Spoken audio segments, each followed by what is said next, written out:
Issued on October 18, 1990, National Intelligence Estimate presented a dire warning to the US policy community.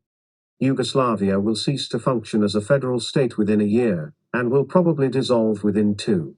Economic reform will not stave off the breakup. A full-scale inter-republic war is unlikely, but serious intercommunal conflict will accompany the breakup and will continue afterward. The violence will be intractable and bitter.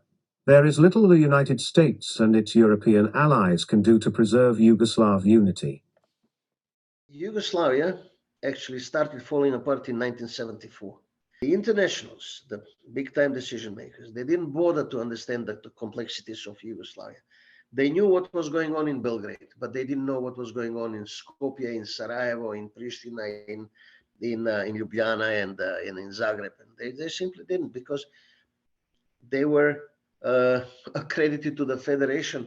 Every historical moment has its antecedents, right? And it depends on how far back you want to go. I mean, a lot of people would say Yugoslavia collapsed because of economic factors and the debt load that Yugoslavia was bearing, and the in differential economic differentials between the various elements of that state. Some people say it's, say, Milosevic cynically using the Kosovo problem, as a way of cementing his own political power and the consequences of that, which led to it all.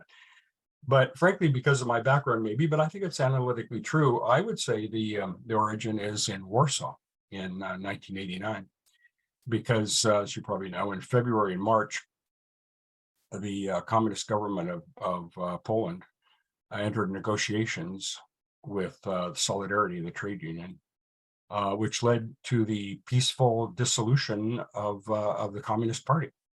And it was the first time in all of human history, actually, that an entrenched power elite actually gave up power through negotiation without violence, peacefully. Now, that's happened a lot since then, but at that time, that was the first time. And that led to elections in June, free elections in June of '89. I guess in November, actually, and then the next one was Hungary, I think in September, October, the Communist Party collapsed there, then Czechoslovakia, and then the Berlin Wall didn't fall until November of '89. Everyone says communism ended with the Berlin Wall falling, when in fact it was 5 months after it started in Poland. And then the entire region, the point is that the entire region was susceptible to this earthquake, this political change throughout the region. Yugoslavia was not going to be immune. Yugoslavia already had a lot of pressures, as you know, that was leading in that direction. But once the communist parties were collapsing elsewhere, and once all those other countries saw those changes, then Yugoslavia was inevitably going to follow, which it did. It was a complicated time in that there was a sense in Washington that this was Europe's problem to solve, that this was going to be the first case for the European Union to act as a political entity. And Washington didn't necessarily resist that movement. Clearly, though, the Europeans did not have the institutional tools or experience to deal with this issue. They were very much behind the curve. And I think they suffered from very much what we suffered from as well. And despite the fact that in the US administration at the time, we had some senior leadership that had been diplomats or military attaches and knew Yugoslavia, we didn't have people that knew Croatia and Slovenia and Macedonia and Serbia separate from Yugoslavia. So we and the Europeans continued rather late in the game to see this as, how do we save Yugoslavia? And it was through that prism that we looked at the entire situation, discounting to a large extent the depth and the intensity of the independence feeling of all of the members, including the Serbs for that matter.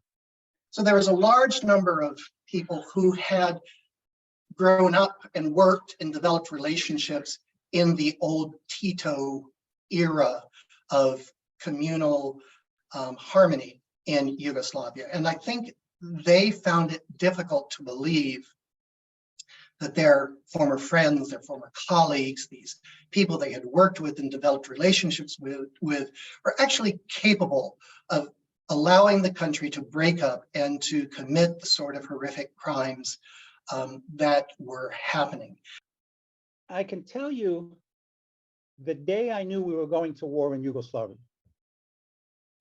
And this was, if I remember if my memory serves me correctly, it was in the fall of 1989, I guess it was.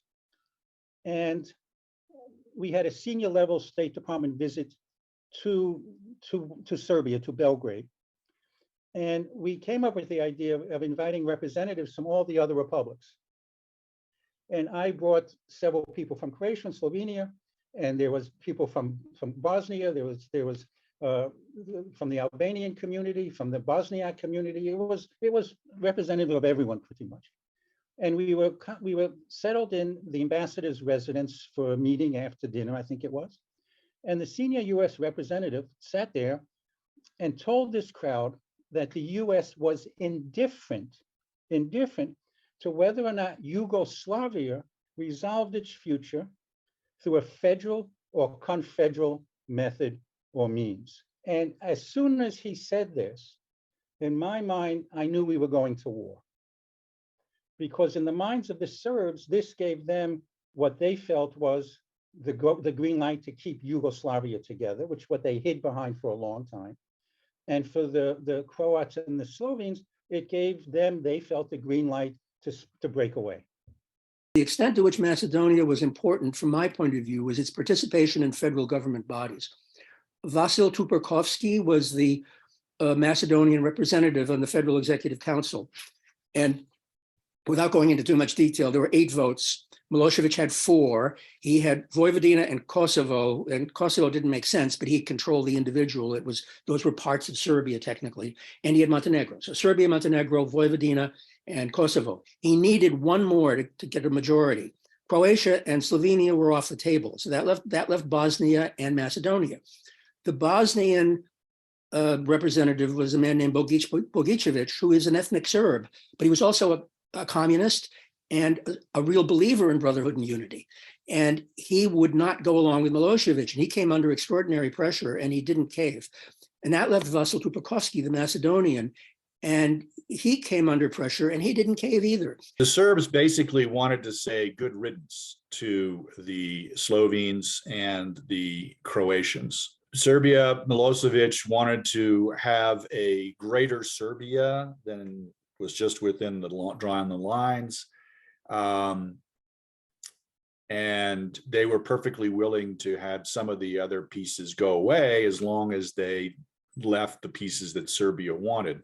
So for instance, in the Krajina or in Vojvodina, the areas of Bosnia-Herzegovina, Kosovo, they felt all that should just belong to them. But if, everybody else wanted to leave, that was fine. One bit of background I think that's important to keep in mind is that the Badinter Commission, that was a commission that met in 1991 in France. I think Badinter was the head of the highest court in France. And they set a commission that created a kind of legal guidance for which of the republics in what was still at that point Yugoslavia, but the country had ceased functioning really as a united country. The order of recognition and the one that they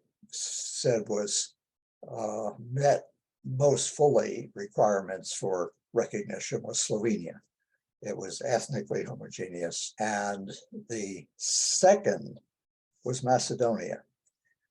Even though Macedonia, it had about a quarter of the population roughly was Albanian, and it had had problems with the Albanian minority, but the Albanian minority was represented in parliament. They were functioning politically, even though there were tensions. And so Macedonia was sort of number 2. And then, though, when you got to Croatia, much further down. And of course, at the absolute bottom was Bosnia.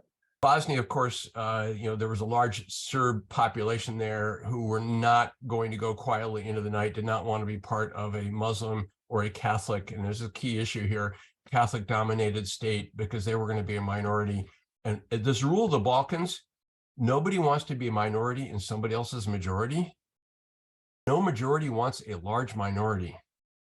We did read some of the reporting coming out of Yugoslavia, which was pointing to things are fracturing.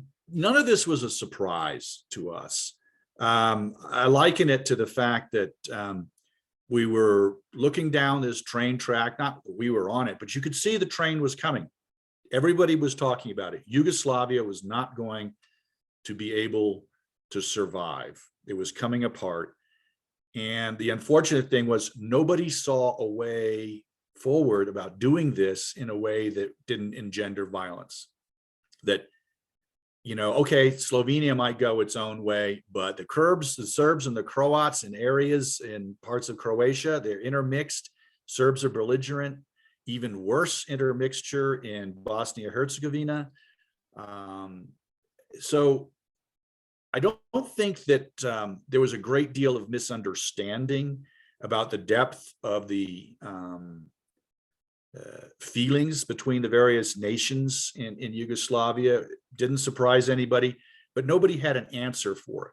What do you do when a state is collapsing and violently so? What do you do about borders? What do you do about those areas where where borders don't align with ethnic groups and so forth? And so there was a separate basket of issues, particularly once Croatia and Slovenia in June of 1991 declared their independence. And they were being encouraged, I think, by the Germans in particular.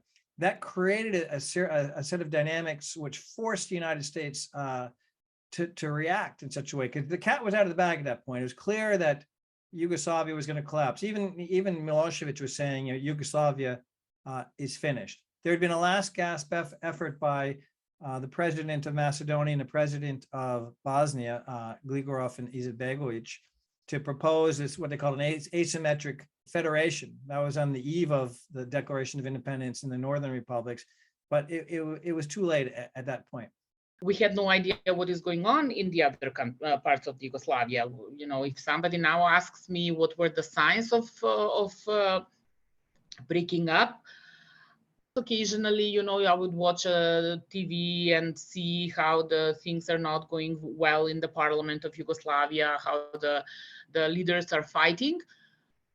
But it was just not reaching us that much, that the breakup of the country. I served the military in Niš, Serbia, 87-88. Yugoslavia fell apart in 90. Year and a half before the fall apart of Yugoslavia, we were still sworn in to defend our country, Yugoslavia. And maybe people knew, maybe somebody up in the leadership, but the ordinary people didn't. And everybody that will tell you that they knew what was going to happen, they lie. I think that I was intrinsically a little bit taken back when I saw the initial footage of the Yugoslav army and the Slovenes shooting each other. It was very grainy footage. I was in the embassy, and I remember watching there with my drink, looking at the TV, thinking, this doesn't happen in Europe anymore. So even though we intellectually knew of the animosities and the passions that were involved, I don't know that that we weren't a little bit surprised that once the violence started. And I don't think that anybody really envisioned the concentration camps or the massacres like in Srebrenica or things like that. I think that kind of depth of hatred and depravity kind of surprised everybody. It was really stressful period for all of us. Probably not that many of us believe that, that something we were born in and grew up in will just disappear in such a short time and in such a terrible way. I was in Italy when the war started, and I don't know why, but I simply couldn't believe that something would happen with my country. So I did a really big mistake and returned, because I could have remained in Italy and, had a completely different life. But I decided to go back, and even though my Italian friends were really very strongly persuading me against it, but I returned and got a job with in the diplomatic world, and continued until now. The breakup of the former Yugoslavia was allowed to happen without anybody in Western Europe or the United States being willing at all to use military force to stop any violence. If we were going to stop that violence from happening, it had to be before it started. And it had to be with a serious threat that we are going to bring troops in if there's any violence, and we're going to stop it. And nobody was willing to do that. Nobody was willing. And that was the only time it could have really been stopped. Once the violence started, it was too late. And we're talking about these things and sort of speculating on, okay, what might we have done differently? Could we have done something differently that would have precluded this breakdown? And my view was likely not, because we could not marshal the political support within the United States. Gulf War was too fresh in people's minds. There was a presidential election coming up, and I don't think we could not muster the political support. But there was another issue. I recall Lord Carrington coming as the EU representative, coming to the United States and telling Secretary Baker and others that, let us do this one. You did the Gulf, let us handle this.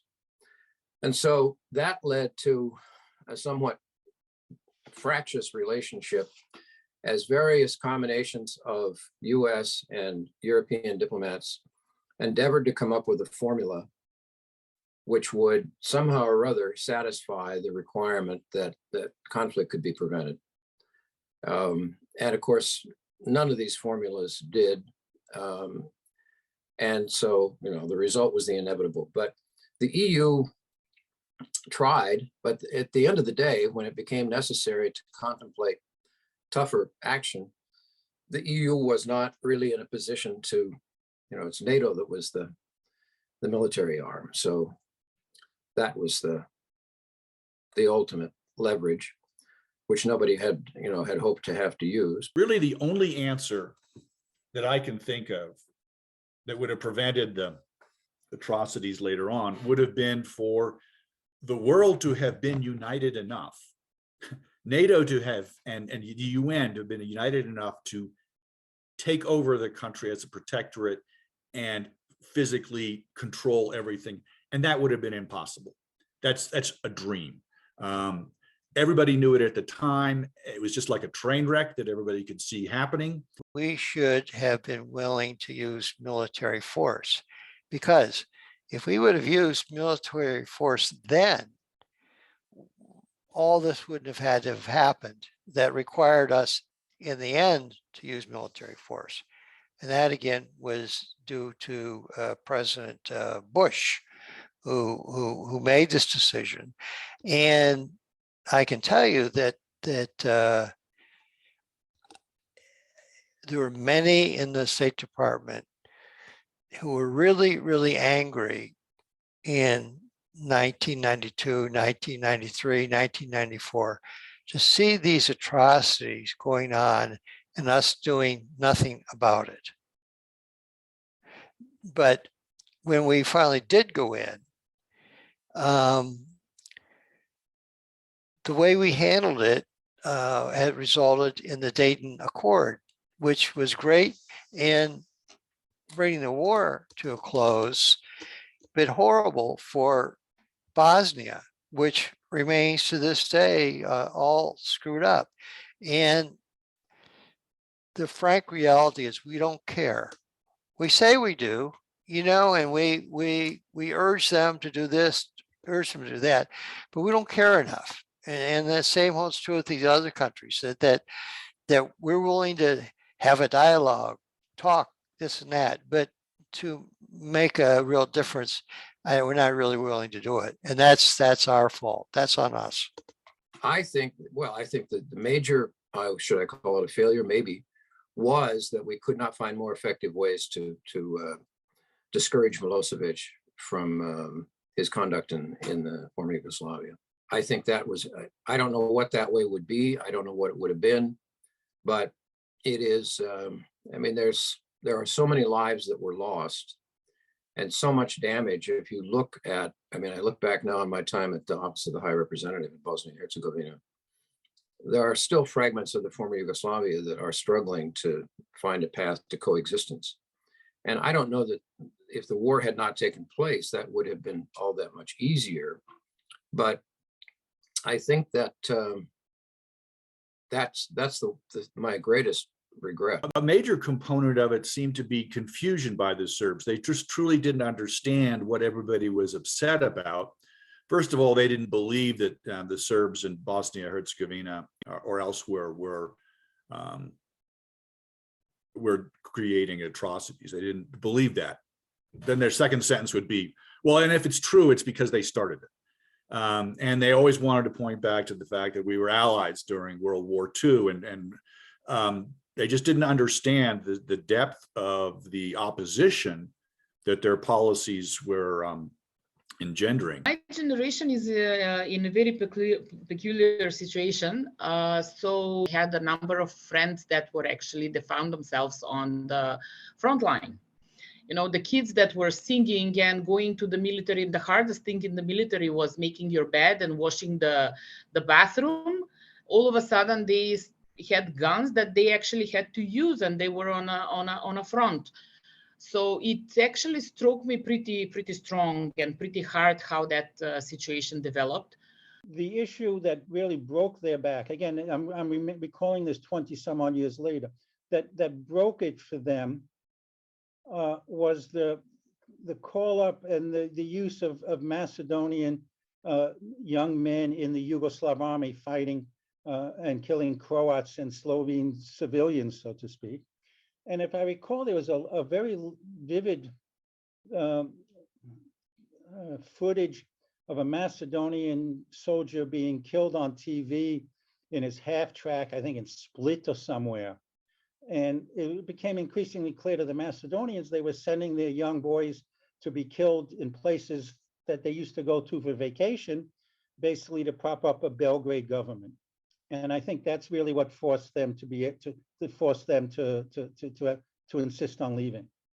One of the things that government successfully negotiated was the withdrawal of Yugoslav military forces from Macedonia before major conflicts had broke out elsewhere. The Republic successfully kind of moved out one potential source of conflict or question mark, right? If independence is declared, where will the Yugoslav National Army weigh in? And the Yugoslav National Army didn't. In the case of Croatia, Bosnia, Herzegovina, and so forth, this was something that was really on the shoulders of Milosevic. That is, it was Milosevic who determined that he was going to use force to try to prevent their secession. And initially, he used paramilitary forces, which were violent thugs, but they had support. And I think the choice was not really on, I mean, Izetbegovic didn't have a significant military force.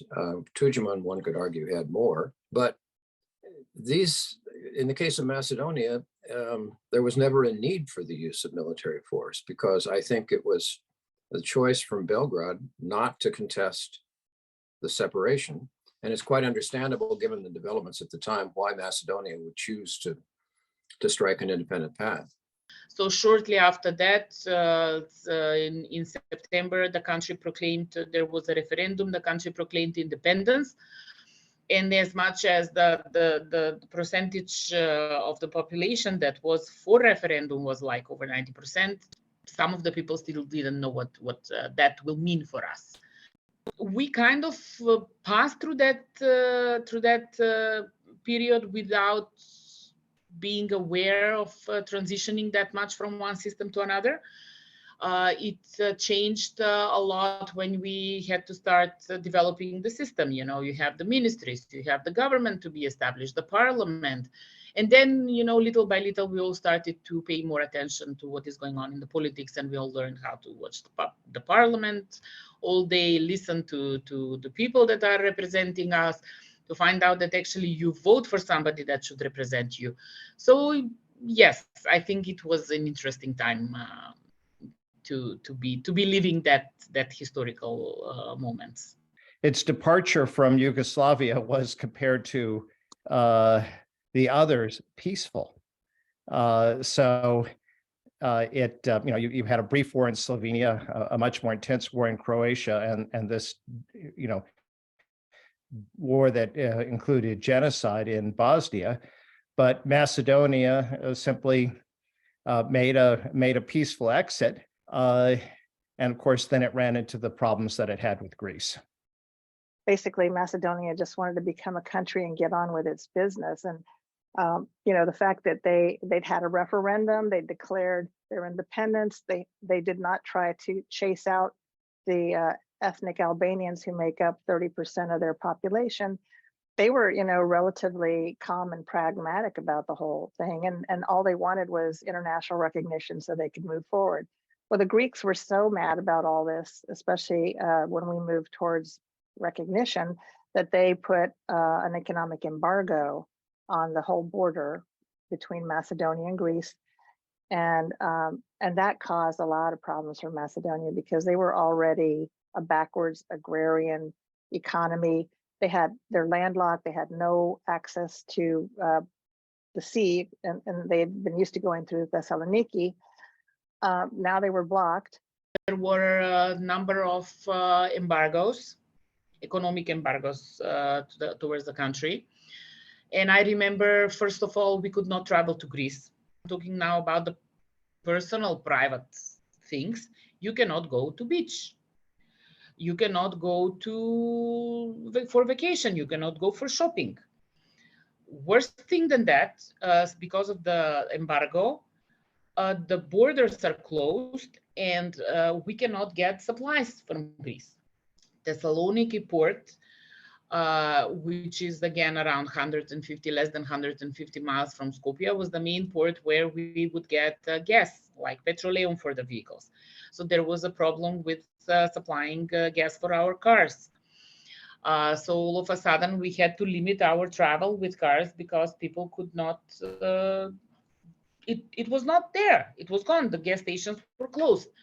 The sanctions issue, what made it so difficult for Macedonia was, first of all, this was a relatively impoverished, landlocked country. Its biggest trade partners, not surprisingly, were the other republics of the former Yugoslavia. Macedonia was an integral part of Yugoslavia, therefore most of its trade networks were oriented towards Serbia, its immediate partner, and thenceforth, into Europe. Being landlocked, its major port was Thessaloniki in Greece. So on one hand, the international community was asking Macedonia to impose sanctions on its largest trading partners. On the other hand, Greece was essentially cutting off access to its major port. Well, you could say, well, Macedonia has two other neighbors, Albania and Bulgaria. Problem there was there were no rail connections between Macedonia and either Albania or Bulgaria. So there was a time when Greece was preventing petroleum imports from reaching Macedonia. So for many months, petroleum was arriving in the Black Sea at the port of Burgas in Bulgaria and being trucked hundreds of miles over these curvy, tortuous mountain roads. So it was very inefficient. And you can imagine that the pressures that this put on Macedonia economically. Couldn't go north, couldn't go south, couldn't go east, couldn't go west. It was completely blocked in. And there wasn't much sympathy, to be honest, from the United States or the international community for this predicament, nor was there much in the way of assistance or compensation. Macedonian side, this conflict over the name came as a complete surprise, because in Yugoslav times, this republic already was called Macedonia. And Greece, the Hellenic Republic, had from the 1950s on a diplomatic representation in Skopje, a consulate general. So, I mean, de facto, they had recognized Macedonia as part of Yugoslavia. Why shouldn't they recognize it as an independent country? But of course, they didn't do that. For various reasons, I think, in my view, the actual name issue was not the most important one. The most important one was that at that time, a small part of the Macedonian political and intellectual elite already used these arguments that, yes, we are linguistically Slavs, but in terms of our ethnogenesis, our ancestors are the ancient Macedonians of Alexander the Great and his father Philip II in the 4th century before Christ. So that infuriated, I wouldn't say not only Greek politicians and historians, but virtually every Greek. The feeling was these illiterate Slavs in the north want to steal our Hellenic past. And we will not tolerate that. And then this cul-de-sac developed, which lasted till 2016. The economy started to suffer because not only about the embargo with the breakup of Yugoslavia. I mean, the whole system in the former Yugoslavia was established. Economic system was established to supply people of a market of 22 million people, plus huge Soviet bloc and plus some Western countries, depends on the product. All of a sudden, that market is not existing because the breakups now create taxes, they create borders, they create custom fees, they create some of there is a war zone in the other markets. Some of the markets are closed because of the war. So all of a sudden, the whole economy started falling apart. Macedonia in general was the food basket for the whole Yugoslavia. We were producing enormous quantities of fruits and early vegetables, dairy products, lamb, sheep milk, and all of that. You don't have a market where to sell it. That is terminated because the country is different now. So you have to reinvent the connections. You have to establish the representative offices. Now it's Macedonia, it's not Yugoslavia any longer. So all of that impacted the economy very, very heavily. We had a high inflation. We had some businesses ran out of jobs. So it was challenging for the economy. It was challenging for us. We had to learn with the work which businesses are working, which are not. Of course, all of a sudden, everybody started talking about the foreign investment, how to get foreigners like Germany, United States, Italy, UK, and other big investments. Big economies to come here and to invest. We started learning about this privatization, selling the companies, what is the right way, whether you should sell the public services or not, which companies to be sold for foreigners, of course, like what is the national interest. So it was a very turbulent time in all areas. Standard of living of most Macedonians dropped immediately after 91, with the effect that particularly younger, well-educated Macedonians stormed the embassies of the US, Canada, Germany, consulate generals, and so on, to get work permits with the idea to emigrate from Macedonia and stay for good in their new, countries. And in that regard, it was important that many Macedonians had relatives in Canada, in the US, in Germany, in Switzerland, and in Australia. due to the fact of former emigration waves and former migrant workers. I don't know how many Macedonians left the country in the first half of the 90s or in the 90s, but I would assume minimum 100,000 out of a population of 2 million. The currency changed over from the Yugoslav dinar to ultimately the Macedonian denar, but along the way we went through a phase where there was no money. There were bonovi, there was coupons that looked like money, but they were non-exchangeable internationally. So that was and that sort of got introduced overnight. People's bank accounts were frozen at various points. You couldn't take hard currency out from the banks. And so there's a tremendous amount of, people thirsty for information, people realizing that everything had changed, but not knowing what that meant. It was a time when everyone was really paying attention to the international sphere. The Bosnia War was going on, so Bosnian refugees were arriving in Macedonia as well. So everyone was acutely aware of what the worst that could happen, but I think people were still hopeful. For many months, fear of war by large segments of the population. So almost everyone got up in the morning and tried to figure out, has war started or not yet? For example, in the fall of 1992, an international company, Sony, opened a branch office in Skopje, and they celebrated it on a rooftop with a firework. And this led to mass panic. Within 30 minutes, all roads, streets leading out of Skopje were completely blocked. The highway to Greece was immediately a huge congestion.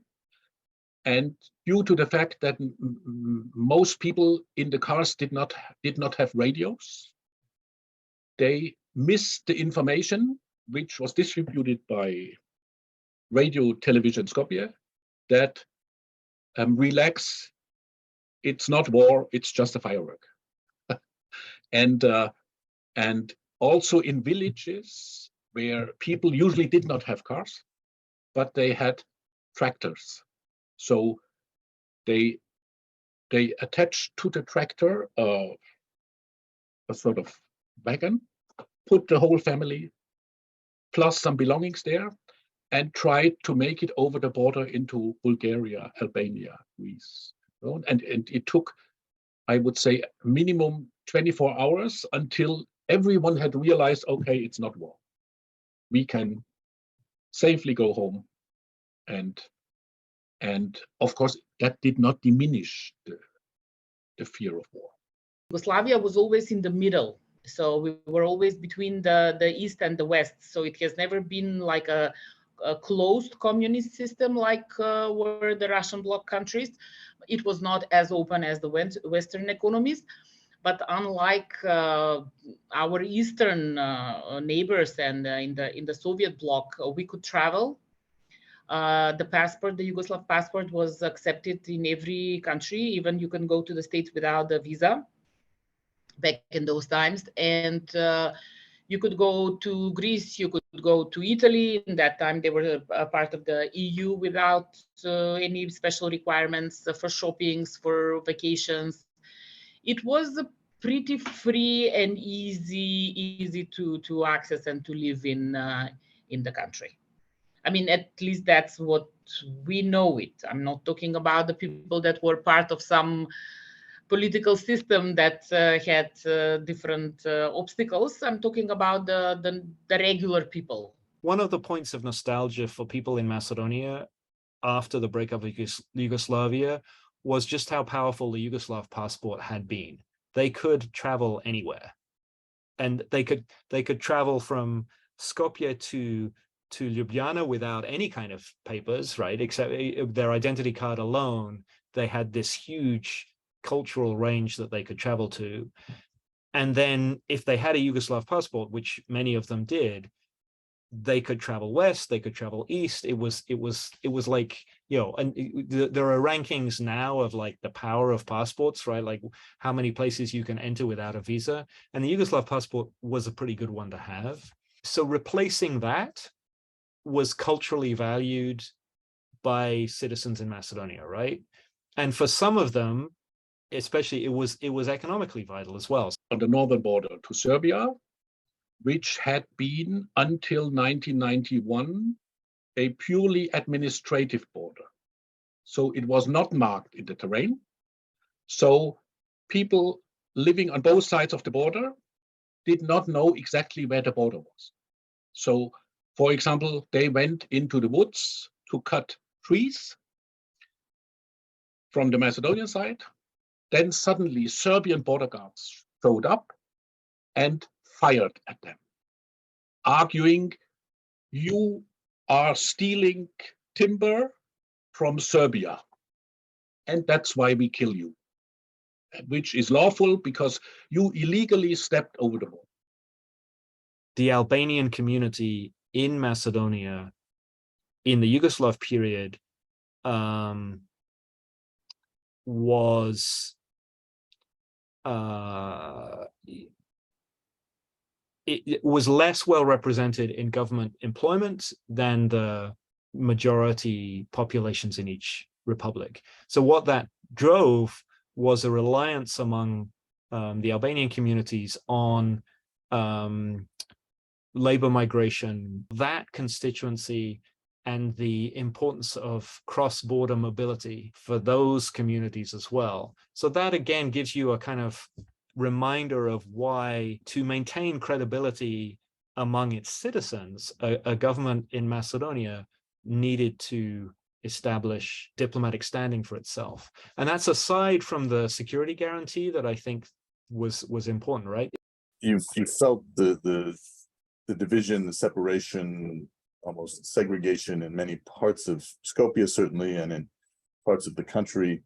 And yet, what I found fairly quickly was that one of the reasons that things did hold together, that they sort of understood each other, was that every Macedonian knew an Albanian, every Albanian knew a Macedonian. There was a sense of, we're all in this together, very separate, but not unlike the situations you find in many countries, even our own, frankly.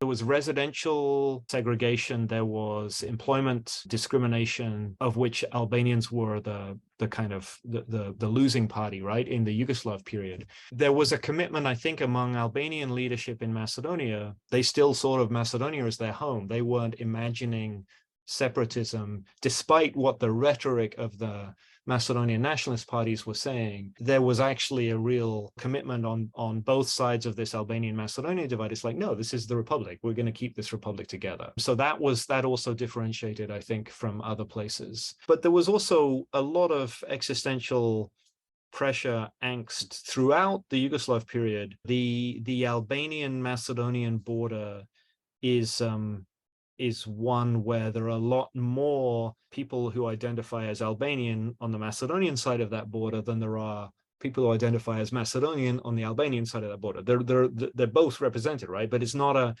like a line that perfectly separates folks. And so again, despite, as I flagged this kind of commitment of Macedonian Albanians to, for the most part, to the continuity of the Macedonian state in its new form.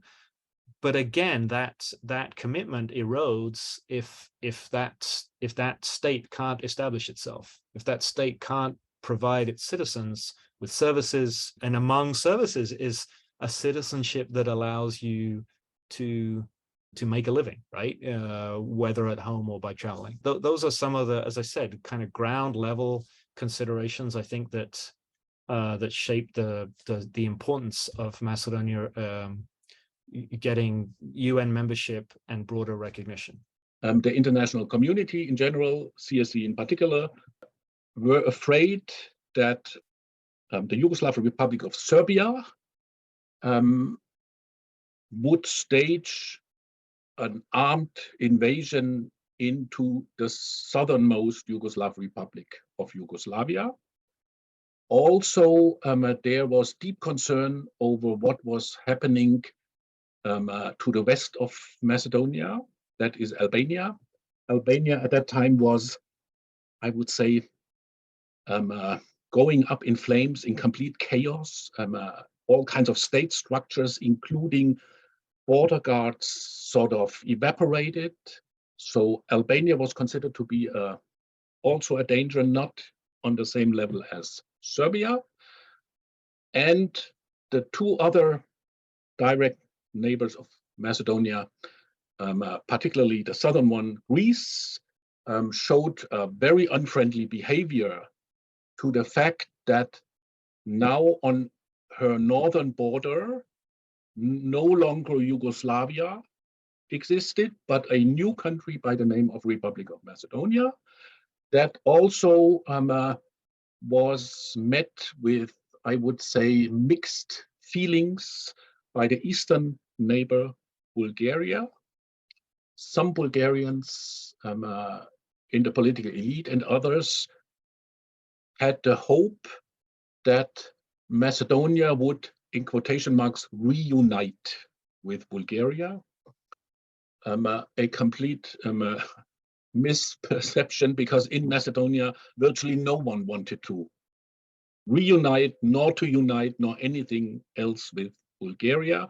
So to sum up, at the time in international media, there was this allegory that this tiny new country was surrounded by 4 aggressive wolves: Serbia, Albania, Greece, and Bulgaria.